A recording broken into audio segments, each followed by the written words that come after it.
Okay, here we go. Here are 9 resources that all streamers should know about. I will leave links to all of these resources in the description down below.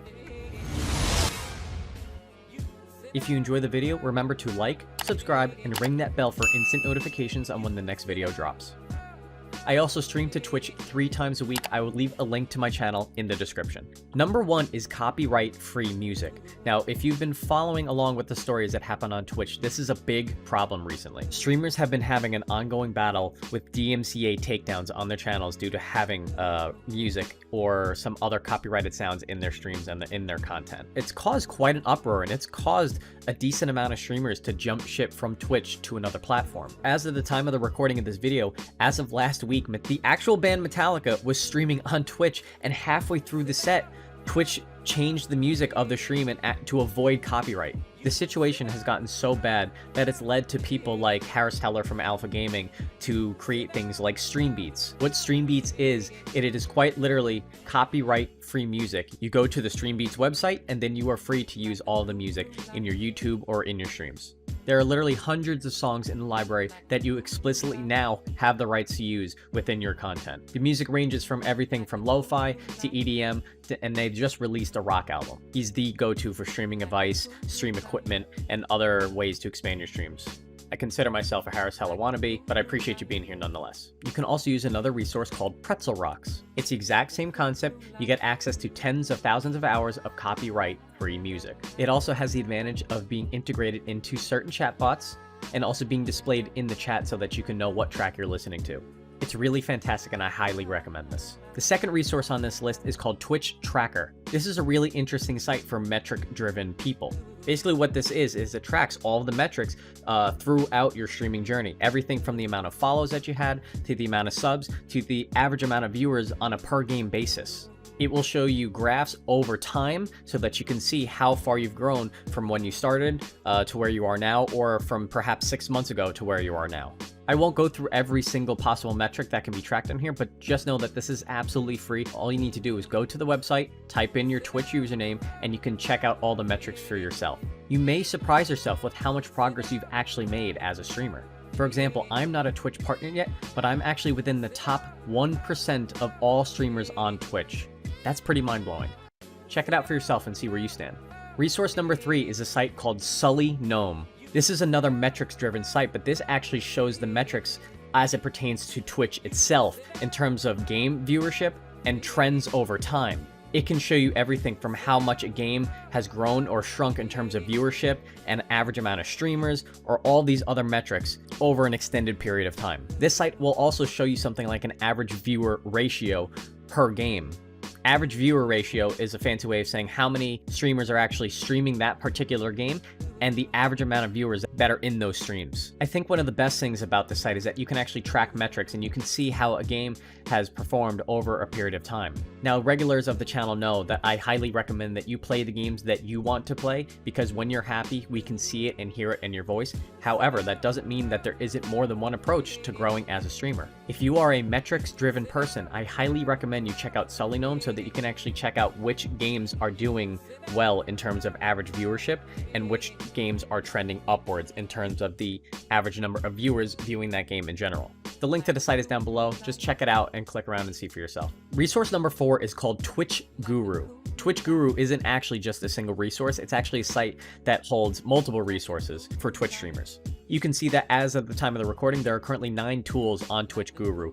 The most common tool that I see, and in fact one that I use myself, is the shoutout feature. What this means is that when you shout another streamer out in your channel, it will actually bring up a random clip from that streamer so that all the viewers can get a better view of who that person is and what they do and what games that they play. Shoutouts are a good thing, and they don't cost you a penny. They spread some love and help you support your fellow streamer. Another very useful tool can be the Twitch Clip Downloader. Downloading clips from Twitch in general can kind of be a pain in the butt sometimes, so this resource actually helps ease that process. Those are just 2 tools on Twitch Guru. I suggest you check out the site and see the other ones for yourself. Number 5 is DaVinci Resolve. Now, I'm not going to go in depth into Resolve and the features that it has, but it is a free video editing tool that you can use. There are a lot of tutorial videos on YouTube of how to use DaVinci Resolve. While the most robust features are locked behind a paywall, it is still a great way to get your feet wet into video editing, whether it's for editing clips or putting out your own YouTube content, which I highly recommend as a content creator to grow your streams. When you make YouTube content, you are discoverable 24/7. When you stream to Twitch, you are only discoverable for as long as you are live. Download the program, play around with it, and get your feet wet. Number 6 is a site called PIXLR. This is a free photo editing site. For a free site, it boasts a surprisingly good number of features and tools that you would find in something like Photoshop. It even has an easy version for those who are not as technically savvy or have the experience that other users may have. Again, this isn't a tutorial on how to use PIXLR. What I suggest is that if you are new to photo editing, feel free to just click around the site, throw up any picture, and just check all the tools and use them and see how they work. Just keep in mind that this is a web-based app and it is free, so it doesn't have all of the most robust features, but it's a great way to get started. Resource number 7 is called Thumbs Up TV. Again, as a streamer and a content creator who is about helping other content creators, I highly recommend that you start your own YouTube channel. Part of starting out your own YouTube channel is thumbnail creation. What Thumbs Up TV does is it actually allows you to preview what your thumbnail is going to look like in a YouTube feed. This is really useful and something that I find myself using before I upload every single video to YouTube.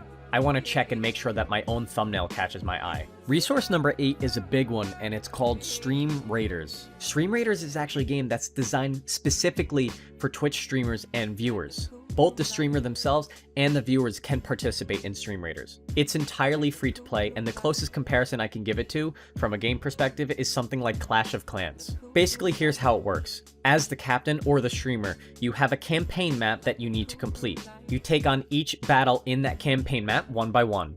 As a captain, you place down a single unit, and the viewers can place down a single unit every 5 minutes. Once the 30-minute timer is up, the streamer can then start the battle and battle it out on the battlefield. Once the battle has been successfully completed, you move on to the next part of the map, the captain places down the troop again, and the 30-minute timer starts. After the battle, every viewer and the streamer get rewards that vary from scrolls to gold and other things that you need to do to upgrade your army. You need to upgrade your army because the battles get progressively harder. As you can probably tell by now, this is a great way to get your audience involved. It encourages interaction with the entire community. You don't have to play with just streamers that you know. In the app, you can actually check out a page where every single stream captain who is live at that moment, and you can place your units on the battlefield so that you can play when you're not streaming. There's also an affiliate and a partner program for Stream Raiders, which will get you access to your own skins and other various rewards. The one caveat to Stream Raiders is that in order to participate as a captain, you need to have 100 followers on Twitch.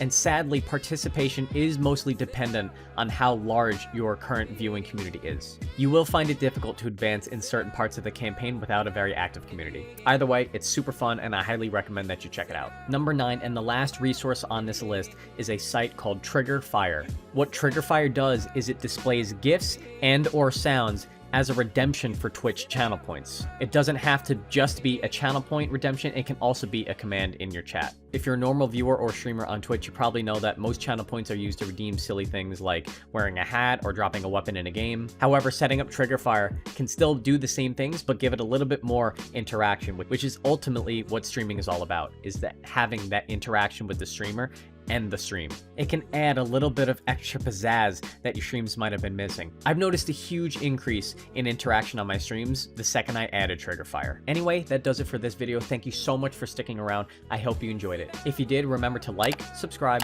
and ring that bell for instant notifications on when the next video drops. As a reminder, I do stream to Twitch 3 days a week. I will leave a link to my channel down below. Every Saturday, we actually have a segment called Talk on Twitch, where we are talking about tips for new streamers and how to grow your streams. We are always trying to help new streamers. Anyway, I'll catch you next time.